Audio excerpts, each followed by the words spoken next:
talk about this guy we have here at the back, the Geocruiser. Yeah. What idea did you have in mind when you first bought it? We were looking for a van, not so big. We were looking for a much smaller van. We had decided not to buy a bus because the bus was too big. But then we found the Geocruiser, and it was just perfect. It was too big, but otherwise it was perfect for what we wanted. Did you have in mind to make it your home? Yeah. Yeah? Yeah. Didn't you have any other plans for it? No. Just as a vehicle to travel around? Yeah. Or you want just a vehicle to... Do you have in mind as well to find a place to settle down? That wasn't so much the plan at the time. It was more for travelling. And we wanted to have lots of solar panels and do all those things, and the bus already had all of that, which in those days was very unusual. When we bought it was 2004, I think. So solar panels were a lot more expensive, and it came equipped with lots of panels and a wind generator. It was the perfect. It was perfect. One for you. Yeah. There was also called the EcoBus. The EcoBus, because of the of the project it was. And when and how did you get it? We found it in a place, an art project near Cambridge in England, called Wysing Arts. It was just parked there in a field. It was owned by, there's a big museum in Cambridge called the Fitzwilliam Museum, and it was owned by the Fitzwilliam Museum. They had what was it called? The Institute of Visual Culture was like a side project of the museum, and they had commissioned Nils Norman to do the bus, and they'd done all their projects, and then they didn't know what to do with it, so they put it in the field in Wysing, and they sold it to us for a very small amount of money, really. The Geocruiser is it's a converted coach or bus that was I was invited by a space in Cambridge in the UK, the city of Cambridge, called the Institute of Visual Culture, which is now closed. But the curator there, Stefan Kalmar, at the time, who is now the curator at the ICA in London, he asked me to think about a public art commission. And I came up with a series of models, small models of different types of vehicles that would have mobile composting, mobile water filtration, mobile garden, etc. And I didn't really think of them as real things. They were more like fictional, utopian proposals. And he then came up with the idea of actually making one of them real. So we applied for money from the British Arts Council. I think it was the Arts Council, and they gave us money to make the Geocruiser as a public sculpture. And in the end, we got together with a man called Duncan, who was very good at redesigning vehicles, and he helped us remake this school bus or this coach into a greenhouse, a library, and a kind of presentation, kind of social space. And that's originally what the design was. So the back third of the vehicle was, the roof was cut off, and well, it wasn't cut off, it was made into it was opened up so that it became a greenhouse. So we put in plexiglass inside to make the whole space at the back a greenhouse space. And then the middle space we redesigned as a library, with a photocopy machine, put solar panels on the roof, and then the front half was a kind of place for presentations and talks and so on. And then we just toured Europe for 2 years, visiting schools, museums, just turning up in towns, community centres, parks, a very diverse group of places, different places we visited.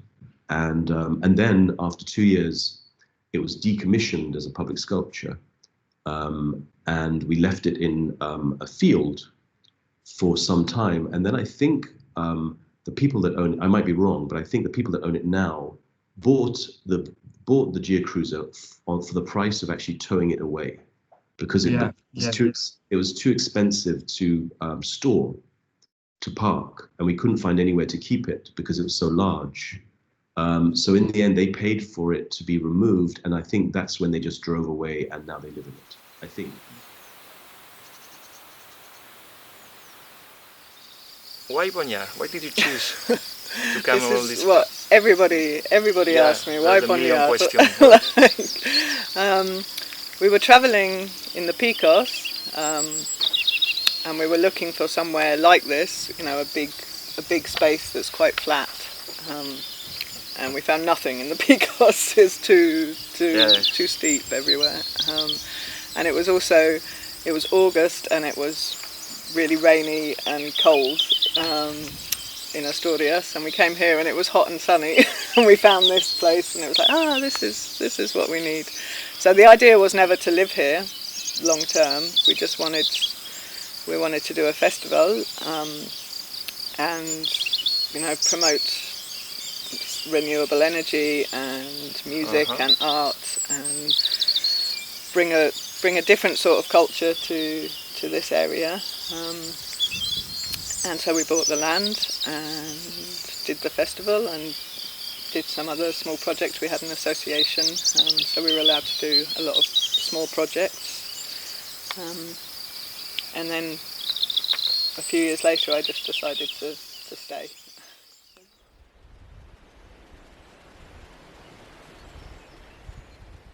Why do you call it the Geocruiser? Well, it was a joke.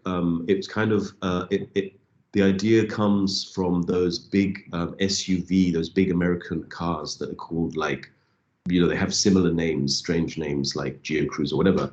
And that was a kind of joke on that type of vehicle, these large fuel-consuming vehicles, because the idea originally was to use recycled vegetable oil to fuel the Geocruiser.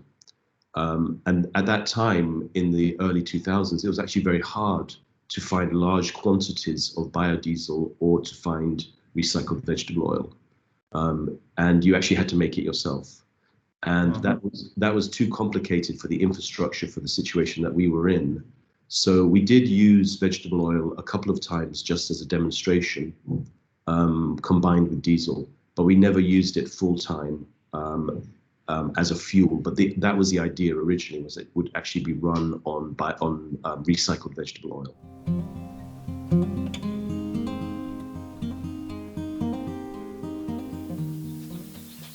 Going back to the bus, to the Geocruiser, did you know it had been an art project with the name was the Geocruiser? Yeah, we knew a lot about it from the beginning, because I think it had just finished doing the Geocruiser things.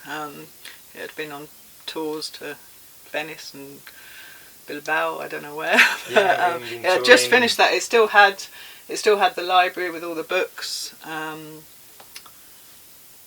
It still had all the same things in it. The photocopier, the wormery. So they left us some things and they took most things.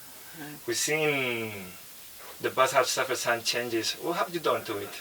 Apart from all the so we built all the stuff. This is all now really old.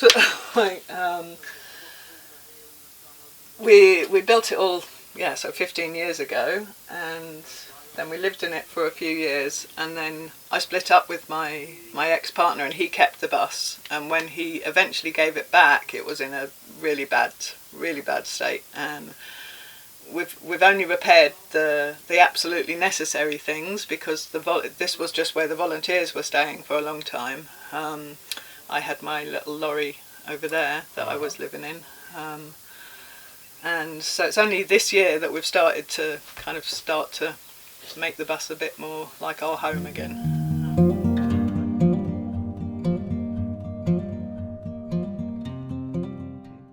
We recently contacted you and told you that the bus was still alive. How did you feel about it when you saw the pictures of your bus on the social media? Well, I was very, very surprised and very happy and excited. I thought it was amazing that you had found it, because I had the last thing I heard about it was I heard someone had seen it driving around in Cornwall, I think, in the west of England, and they had just seen it. They'd just seen it from their car driving around the countryside, and they were like, "Oh wow, there's the Geocruiser," and then that's the last I heard of it. And that must have been, 19 years ago, or so, no, 17 years ago, or something like that. So it was actually a very, very nice surprise to hear that it was still working.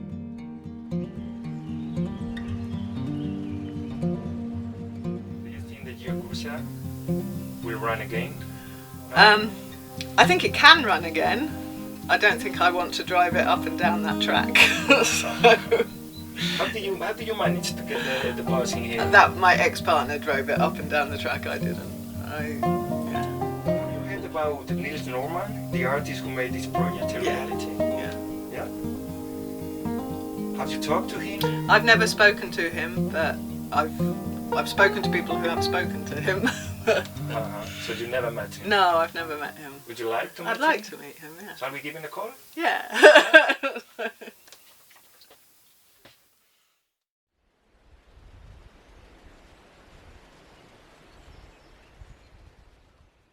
Do you imagine that the bus could end up in another country, like it is now in a small town in Spain? No, never. I imagined it to be somewhere in Bristol or in the west coast of England, just rusting away in a field. I never thought it would be in Spain, which is probably good because it's probably rusting more slowly because of the heat there. Not much. No, I think it still keeps in a good shape. Yeah, because in England it probably would have rusted to pieces because it's so damp. It just needs a bit of paint work, but it looks very, very well. Yeah. So the bus now it was used as a home to a family. How do you feel about it? That's great. I mean, I couldn't think of a nicer reuse of the vehicle. It's just such a nice. I mean, it could have as an artist, you think, oh, hopefully it would be bought by a museum or it would be in a private collection or something. But for it to be reused by a family, I think is really perfect. Would you like to meet the current owners and see the bus again? Yeah, I'd love to go there. I'd love to see it again, and I'd love to meet them and just spend some time with it, because it was actually a very nice thing to be in, because of the light and just the atmosphere inside was really, it was very nice. And I have very nice memories of touring with it and sleeping on it as well, and meeting people on it and having events on it. So it would be, I'd love to see it again and to climb inside again.